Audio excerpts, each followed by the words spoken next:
For 28 years, the world believed that I and my 4 sisters had vanished forever on a stormy night in 1979. Some said we were dead. Others thought we ran away with men. But the truth is far darker than anyone could ever imagine. My name is Grace. I'm 70 years old now. And for the first time in nearly 3 decades of living in the shadows, I'm ready to tell the real reason why 5 young women climbed over the convent wall one rainy night and disappeared from their lives forever. This isn't a story about lost faith. It's about evil hiding behind a holy mask. About secrets buried beneath sacred walls. It's about 5 women who risked everything to escape a place that was supposed to be holy, but turned into hell. I entered the convent when I was 16. It was my choice. I wanted to dedicate my life to God, to find peace, purpose, and meaning. The convent was called St. Mary of Peace. It stood high on a hill above the small town of Havenwood. From the outside, it looked beautiful: stone walls, narrow windows, and a chapel that glowed softly at sunrise. Inside, our days were calm and structured.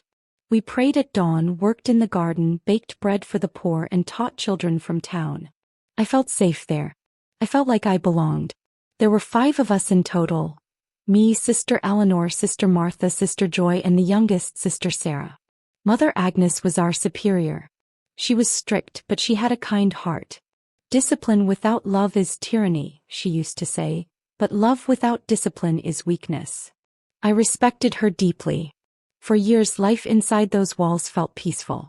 Until the day Father Michael arrived. He was a tall, confident man with a deep, commanding voice. The town adored him immediately. To everyone else, he was a man of God, a symbol of faith and purity. But I felt something different from the first time I met him. There was a coldness behind his smile that no one else seemed to notice. At first, his visits to the convent seemed normal. He came to hear confessions, lead mass, or bring us small gifts: a new Bible, a statue for the chapel, or seeds for our garden. But soon his presence began to change the air around us. His questions in confession became personal. His hands lingered too long during blessings. His eyes stayed fixed where they shouldn't. It started with subtle moments. Then it became something darker. Sister Sarah was the first to suffer. She was only 19, quiet and innocent. One evening I found her alone in the garden, crying. She said Father Michael had cornered her, told her that she was impure and needed his spiritual guidance. He made her believe that obeying him was God's will. I remember holding her trembling hands as she whispered, "He said if I tell anyone, no one will believe me." I tried to speak to Mother Agnes. I told her something was wrong, that Father Michael was crossing lines. But she got angry. "Grace," she said, "you must pray for forgiveness. These are impure thoughts toward a priest." That was the last time she listened. Not long after, Mother Agnes fell ill. Pneumonia, they said. She stayed in her room for weeks, too weak to lead us. Without her, the convent became vulnerable. And that's when Father Michael started visiting almost every day. He called it spiritual supervision. We knew it for what it was: control. He isolated us one by one. He used guilt and fear to silence us. And the more he came, the more I saw my sister's light fading. Joy, who used to laugh all the time, became quiet and pale. Eleanor stopped smiling. Sarah couldn't eat or sleep. And I lived every day with anger and fear twisting inside me. One night, Sarah came to my room, shaking and bruised. Her habit was torn, her face red with fingerprints. Between sobs, she said, "He told me it's penance. That I have to give myself to him." I remember feeling something break inside me that night. That was the moment I stopped being afraid. I decided we would not die in that place. The next morning, under the excuse of buying medicine, I left the convent and went straight to the bishop's office. I waited 3 hours before they let me in. When I told him everything, every detail, every name, every bruise, he sat in silence. When I finished, he sighed and said, "Sister Grace, these are serious accusations. Are you sure? Father Michael is a respected man." I said, "I'm absolutely sure." He nodded slowly and said, "We'll handle this quietly. But please, no one must know. A scandal like this could damage the church." I walked out with my heart sinking. I had done everything right, told the truth, begged for help, and still nothing changed. 2 nights later, Father Michael came to the convent in the middle of the night. His face was twisted with anger. "The bishop told me everything," he whispered as he passed me. "God punishes liars, sister." The next morning I was ordered to pack my things. The bishop had decided I was to be transferred to a convent in Montana. Immediately. They said I was unstable and disobedient. That's when I knew the system was protecting him, not us. That night I gathered the sisters. We met in the cellar, our hands shaking as we whispered. Eleanor said running away would make us look guilty. Joy said, "We already look guilty. They'll never believe us." Even Martha, who had lived her whole life inside those walls, said, "If leaving is what it takes to protect you, then it's God's will." We decided to escape. But escaping a convent isn't simple. The walls were high, the gates locked, and the town trusted only the church. Then help came from an unexpected source. Mr. Miller, a kind old man who delivered vegetables to us, noticed our fear. One day he whispered, "If you ever need help, sister, you can count on me." His daughter, he told me, had once been a nun. She too had suffered at the hands of a priest. Through hidden notes and vegetable crates we planned everything. There was a section of the back wall where the stones were weak, near a tall oak tree. Mr. Miller promised to leave a rope ladder there.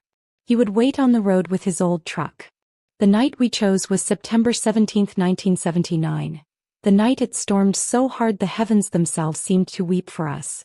At midnight the rain poured as the convent bell struck 12. We took off our habits and folded them neatly in the cellar. For a moment I looked around at my sisters, soaked, terrified but determined. We climbed one by one.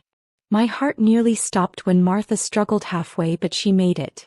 And when our feet hit the muddy ground outside those walls, I knew there was no going back. We ran through the rain, slipping and falling until we saw the faint headlights ahead. Mr. Miller was there. He loaded us into his truck. 3 inside, 2 under a tarp in the back, and we drove away, leaving behind the only life we had ever known. We spent the next few days hiding in an old barn on his brother's property. I remember waking up the first morning to the smell of coffee and realizing, for the first time in years, I wasn't afraid. Mr. Miller helped us reach his cousin's inn in North Carolina. There we built new identities. We were no longer sisters of the church. We were cousins, a family that had lost everything in a flood. I became Linda Peterson. Sarah became Emily. Eleanor and Joy became our cousins, and Martha our aunt. We learned to live like ordinary women.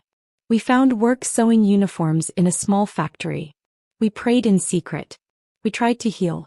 But healing doesn't come easy when the world thinks you're dead, and your abuser is celebrated as a saint. Years passed. We built quiet lives. But one by one I began to lose them. Martha died first. A stroke took her while she baked bread one morning.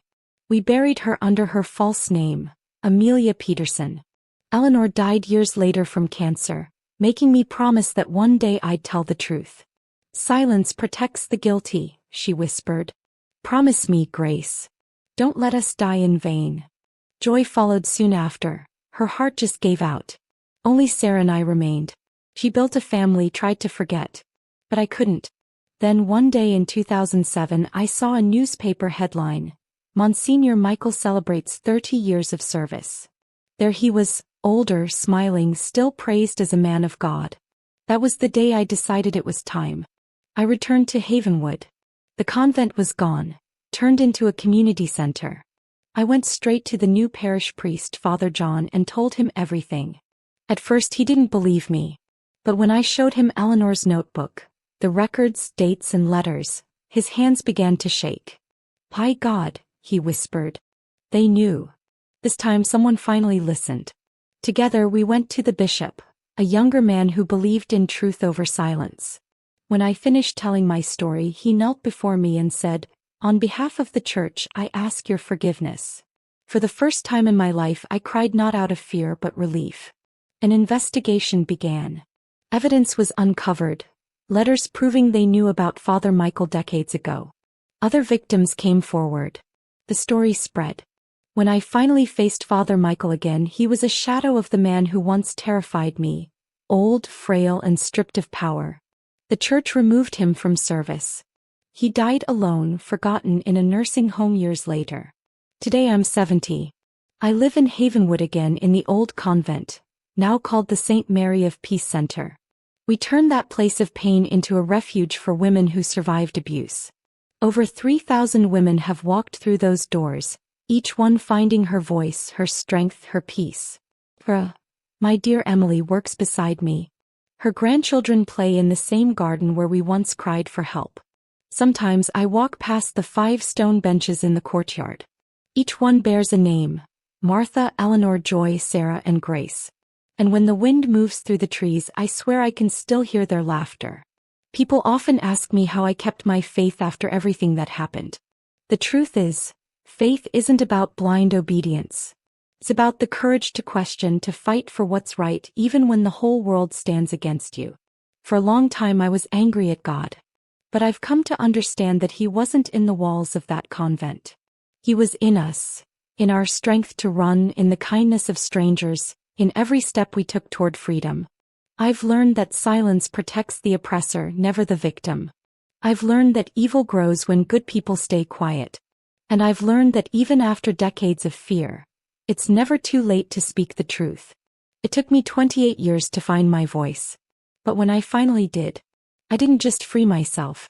I freed every woman who thought her pain would never be heard. My name is Sister Grace, and this is my truth.